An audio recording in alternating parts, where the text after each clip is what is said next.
Olá, trabalhadora e trabalhador do Brasil. Gilberto Martins na área, mais um vídeo exatamente bombástico, pelo menos no mundo evangélico. Nós vamos terminar esse nosso vídeo com a sempre poderosa fala da vereadora evangélica de Goiânia, Ava Santiago, falando sobre o pastor, que é uma espécie de garoto de recados do Malafaia, o Sóstenes Cavalcante. Você acha que a gente ia esquecer? As chinelas havaianas esconderam um pouco.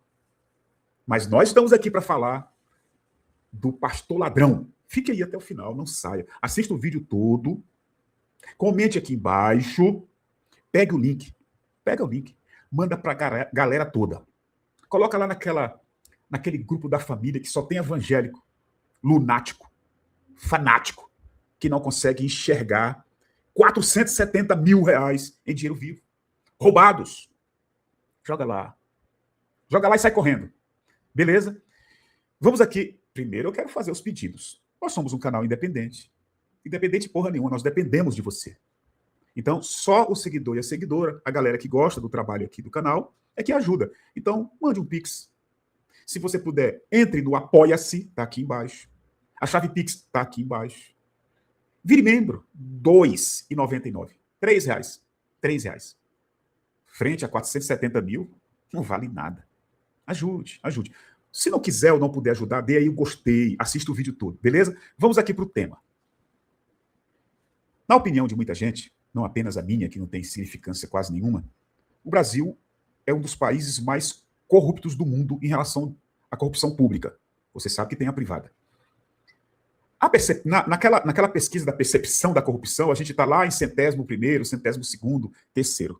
Mas eu acho que se fosse feito um levantamento histórico do Brasil colônia, do Brasil império, principalmente do republicano, eu acho que o Brasil seria um dos top 10 em corrupção com dinheiro público. E não venha me dizer que a corrupção é coisa da esquerda. Vamos dizer que a esquerda também é corrupta. Se você pegar a história brasileira, 5 séculos da invasão para cá, o império para cá, do fim do império para cá, 130 e poucos anos. A esquerda não teria tempo de ter roubado muito, porque ficou 12 anos, 13 anos no poder. Então entenda os números. Segundo ponto. Os sabujos da elite brasileira acharam pouco a corrupção histórica. E deram um jeito de abocanhar parte do orçamento público que é dirigido, administrado pelo presidente de plantão, para quem está ali administrando o país. E como eu já falei aqui, isso vem para valer desde a época do Eduardo Cunha, um dos caras mais sujos que a política brasileira já produziu. Quando chegou no governo do Bolsonaro, essa coisa virou esse lamaçal que a gente está vendo. O Bolsonaro, para poder brincar de ser presidente, enganar os trouxas, colocou o primeiro-ministro, o Arthur Lira, comandando o Congresso, o Ciro Nogueira na Casa Civil, e esses dois caras criaram, junto com o Bolsonaro, o orçamento secreto. Orçamento secreto que o deputado federal, pelo PSOL, do Rio de Janeiro, que foi suspenso por 6 meses, exatamente por denunciar esse esquema criminoso, já vinha denunciando. Esse orçamento secreto, aí você pega os nomes que tem dentro desse conjunto maior chamado de orçamento secreto, emendas PIX, emendas impositivas, emendas de relator, emendas RP não sei o quê. Esse orçamento secreto é o maior esquema de corrupção da história brasileira. Não tem nada que se compare a isso, pelo menos no período aqui, próximo, da ditadura para cá. Pós-ditadura para cá, porque os militares foram profundamente corruptos. Né? Mas da pós-ditadura, 85 para cá, esse esquema é uma coisa absurda. E eu sempre, quando falo nisso, gosto de falar de 2 pessoas. A Simone Tebet, que não é de esquerda, é lá do Mato Grosso, é uma política de direita, de centro-direita, no máximo, na minha opinião, posso estar errado. Já coloquei esse vídeo, vou colocar de novo, é bem curtinho, só para a gente ouvir a palavra de uma pessoa do mundo político, do meio político brasileiro, tá certo? Que não é da esquerda, que é da direita. Então, vamos colocar para ela falar sobre isso num vídeo bem curtinho, tá? Olha isso aqui. Por favor, preste atenção. Orçamento ao Congresso Nacional. Falou, opa, tem um dinheiro dando sopa aqui. Não tem muito certo para onde quer ir, planejamento, o governo está fragilizado. Vamos aumentar o valor da emenda de relator. Vamos dizer o seguinte, o relator do orçamento, que é um deputado ou um senador, ele vai ter direito de sozinho comandar 19 bi todo ano. Só que esses 19 bi não é só o relator. Ele tem emenda lá de deputado e senador. Só que quando você vai mandar a lista dessa emenda, ela vai para o executivo sem autor. Ela vai no guarda-chuva de emenda de relator. Quem é o senador que indicou? Quem é o deputado que indicou? Esse dinheiro vai, mas ele vai sem autoria. Parece secreto. Ele é secreto, porque eu não sei. Aí depois ele é distribuído lá para a cidade e eu não sei para onde que está indo esse dinheiro e se ele está sendo aplicado. Agora ele vai se tornar público, porque um valor dessa grandeza não fica escondido por muito tempo. A hora que o Ministério Público puder ter o direito e a autonomia de investigar, já está começando agora lá nas cidades, algum prefeito caindo, outro sendo com mandado de prisão, etc. Vai ficar claro. Podemos estar diante do maior esquema de corrupção do planeta Terra. Eu não sei se você que está me vendo agora viu um vídeo que eu gravei aqui no canal dias atrás e coloquei a Heloísa Helena, que vai substituir, né, o Glauber Braga aí por 6 meses. A Heloísa Helena e outros parlamentares estão criando, foi o que eu entendi, o observatório para acompanhar essa grana. Desde o momento que ela sai, quem liberou, quem no governo liberou e quem pegou nessa grana para mandar para o Estado, para o município e tudo mais. Talvez seja uma das saídas, claro, junto com a Controladoria Geral da República, junto com o Flávio Dino no Supremo, mandando a Polícia Federal investigar, e você, trabalhador e trabalhadora, acompanhar tudo isso direitinho. Né? Então, nós falamos sobre isso aqui. Então, está aí esse Simone Tebet, numa fala direta ao ponto. Agora, eu vou colocar um dos pais do orçamento secreto agora para você. Preste atenção para esse vídeo, porque ele desenha. Ele pega um pincel bonitinho, coloca uma tela na tua frente e vai desenhando para nós. Por favor, preste atenção para este vídeo. Tá? Sobre um dos pais do orçamento secreto, o cara que perseguiu o Glauber Braga dentro da Câmara dos Deputados e não conseguiu caçá-lo, mas conseguiu suspender o mandato do Glauber. Olha isso aqui. O Congresso entrou em pânico. A Polícia Federal achou provas, Flávio Dino assinou, e o nome de Arthur Lira aparece onde ninguém queria que aparecesse. Em 20 segundos você vai entender por que o Centrão está em choque. Durante anos, disseram que o orçamento secreto tinha acabado, que era coisa do passado, que a democracia tinha vencido, mas o que estava enterrado só estava esperando alguém puxar o fio certo, e esse fio passou direto pelo gabinete de Arthur Lira. A Polícia Federal entrou na Câmara, apreendeu documentos, celulares, joias, planilhas. E o ministro Flávio Dino deixou algo muito claro. Não se trata de uma assessora qualquer. Trata-se de uma engrenagem. Uma engrenagem que funcionava com ordens verbais, bilhões em jogo e zero transparência. E é aqui que a história vira. Porque quando o operador cai, o dono do esquema começa a aparecer. O que está acontecendo em Brasília não é uma simples operação policial. É um terremoto político. Um daqueles que não derruba o prédio na hora, mas racha toda a estrutura por dentro. A Polícia Federal foi até a Câmara dos Deputados, entrou no coração do Poder Legislativo e saiu de lá com caixas, celulares, documentos e uma certeza incômoda. O orçamento secreto nunca foi um sistema difuso. Ele tinha comando, tinha método e tinha endereço político. No centro dessa engrenagem aparece Mariângela Fialek, a Tuca, ex-assessora direta de Arthur Lira. Não uma técnica invisível, mas alguém descrita por parlamentares como a pessoa que dava as ordens. Quanto ia para um, quanto ia para outro, quem recebia, quem ficava de fora. E tudo isso, segundo os depoimentos, sob ordens diretas da presidência da Câmara exercida por Arthur Lira. Mas tem um detalhe que muda tudo. Mesmo depois de Lira deixar o comando da casa, ela continuou em posição estratégica. O esquema não acabou. Ele apenas mudou de sala. Flávio Dino não escreveu uma decisão burocrática. O documento de 32 páginas é um recado político. Ele fala em fortes indícios. Ele descreve uma estrutura organizada. Ele compara a gestão de bilhões de reais a uma conta de padaria. Milhões distribuídos por comando verbal, sem projeto, sem justificativa, sem interesse público. É o Estado capturado por bilhete manuscrito. E quando um ministro do Supremo escreve isso, não é força de expressão. É alerta institucional. Mas o que ninguém esperava é que os depoimentos começassem a desenhar o mapa completo do esquema. Parlamentares relataram que recebiam planilhas prontas, ofícios para assinatura, listas com valores bilionários sem autor identificado. Um deles, o deputado José Rocha, contou que recebeu uma lista destinando 320 milhões de reais para Alagoas, sem explicação, sem critério, sem transparência. E quando ele segurou, veio a pressão, ligação direta, reclamação, incômodo. Porque quem trava o esquema vira inimigo. E é aqui que a trama ganha um rosto político. Alagoas não aparece por acaso. É a base de Arthur Lira. O reduto. O território onde o poder vira voto, obra vira palanque e orçamento vira máquina eleitoral.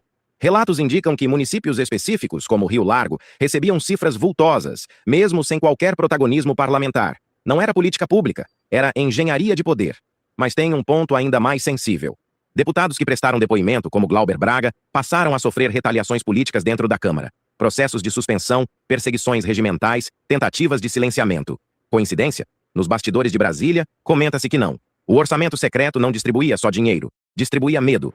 E quando alguém quebra o pacto do silêncio, o sistema reage. A Polícia Federal ouviu 6 parlamentares, quebrou sigilos, analisou celulares. Encontrou dados que apontam a operacionalização do esquema. E Flávio Dino deixou claro, isso é só o começo. Um novelo, um fio puxado. E quanto mais se puxa, mais nomes aparecem. Por isso, o clima no Congresso é de pânico contido. Ninguém quer falar, ninguém quer aparecer. Mas todo mundo sabe que a investigação não parou na assessora. Enquanto isso, fora dos gabinetes, a sociedade começa a se mover. Os mesmos setores que denunciaram a chamada PEC da blindagem voltaram às ruas. A leitura é clara. O Congresso tenta se proteger enquanto a justiça avança. Anistias disfarçadas, manobras regimentais, tentativas de empurrar crimes para debaixo do tapete. Tudo isso enquanto a Polícia Federal bate à porta. E é aqui que a história ganha dimensão institucional. Não se trata apenas de Arthur Lira. Trata-se do Centrão. Trata-se de um modelo de poder baseado em chantagem orçamentária, cooptação política e opacidade deliberada. Um sistema que sequestrou o orçamento público e transformou verba federal em moeda de troca privada. Flávio Dino, ao autorizar a operação, não afronta o Congresso. Ele cumpre a Constituição. Ele reafirma que não existe poder acima da lei. E isso explica o nervosismo. Porque quando o judiciário deixa claro que não vai recuar, o castelo de cartas começa a balançar. Arthur Lira diz que é preciso investigar crimes. Correto, mas a investigação já está em curso. E ela aponta para dentro, para o gabinete, para a antiga presidência da Câmara, para a lógica centralizada de distribuição de recursos. E mesmo que Lira ainda não seja alvo formal, o cerco político está armado. Ninguém mais finge normalidade. A defesa da ex-assessora tenta pintar tudo como técnico, impessoal, burocrático. Mas os depoimentos desmontam essa versão. Técnica não ameaça deputado. Técnica não liga pressionando. Técnica não manda planilha sem autor. O que aparece nos autos é comando político. E comando político deixa rastro. O Congresso vive dias de fogo cruzado. De um lado, a Polícia Federal e o Supremo. Do outro, um sistema acostumado à impunidade. No meio, uma democracia que tenta respirar. E a pergunta que ecoa nos corredores é simples. Até onde isso vai? Porque se os dados dos celulares confirmarem o que os depoimentos já indicam, o orçamento secreto deixa de ser escândalo passado e vira crime presente. Eu vou mostrar para vocês, para fechar, o vídeo da Ava Santiago desenhando o corrupto, tudo indica, chamado Sóstenes Cavalcante. Eu só quero lembrar, antes de colocar o vídeo, que 2026 pode piorar, se o Supremo recuar, se o Flávio Dino não tiver apoio, se a sociedade não for para as ruas. Por quê? O orçamento de 2026, separou, vamos colocar assim, o sequestro de 61 bilhões de reais para esse Congresso inimigo do povo, formado na sua maioria de ladrões do dinheiro público, administrar. 61 bilhões de reais. Assista agora o vídeo da Ava Santiago, vereadora lá no município de Goiânia, Goiás. A Polícia Federal apreendeu R$400 mil na casa do Sóstenes Cavalcante, o ex-líder da bancada evangélica e atual líder do PL na Câmara. Mas só tá surpreso com isso quem não me acompanha aqui, porque faz tempo que eu venho alertando sobre esse que é um dos maiores estelionatos religiosos e eleitorais da história da política brasileira. Nós estamos falando de um deputado federal que foi eleito pela Assembleia de Deus Vitória em Cristo, ADVEC, a igreja criada, fundada pelo Silas Malafaia, para ser o seu empreendimento empresarial de fé e política. Da Assembleia de Deus Vitória em Cristo sai um deputado federal que agora articula em Brasília para tornar a política brasileira o playground de miliciano. Inacreditável que um deputado federal como Sóstenes Cavalcante, que diz que representa os evangélicos, mas ele só representa os evangélicos para negociar. Sóstenes Cavalcante e sua turma são especialistas em negociar as custas da vida dos crentes. Essa população que vai chegar a 120 milhões de pessoas daqui uns anos, que são os evangélicos brasileiros, no balcão para ser vendido, para ser negociado a granel. Porque não se enganem, né? Quem pensa que Sóstenes Cavalcante está preocupado com vida, não conhece o modus operandi dessa bancada evangélica. Quando Sóstenes Cavalcante diz isso sobre esse projeto especificamente, ele está dizendo que ele não se importa de pegar algo tão brutal, algo tão doloroso, se essa brutalidade, se essa barbárie servir aos interesses políticos dele e de seus aliados. Percebam o nível de perversidade disso, o nível de desconexão com qualquer verniz humanizatório. Quando Sóstenes admite isso, ele admite a chantagem. Para além disso, esse é o método que essa bancada trabalha. Mas, curiosamente, eu também nunca ouvi o Sóstenes Cavalcante falando sobre as dezenas e dezenas de escândalos de pastores que abusam de suas fiéis. E das várias lições que a gente pode tirar dessa história, eu quero citar duas. Uma é de que a gente nunca deve confiar em quem usa a vida e a integridade das mulheres para fazer negócio na política. E a outra é que vocês têm que aprender a confiar nas previsões da mãe. Esse vídeo da Ava desenha, como eu falei, que o mundo evangélico, dentro do mundo evangélico, repito, que é muito heterogêneo, você tem esse tipo de cara que ajuda, colabora para que esse esquema de corrupção se avolume. Olha o dinheiro que vocês acabaram de ver que foi supostamente roubado pelo Sóstenes Cavalcante. Não é R$ 4,50, R$ 4,70, são 470 mil reais que ele não consegue explicar, como acabou de falar aqui a nossa vereadora. Comente, compartilhe, tá bom? E dê um gostei. Muito obrigado e até daqui a pouco.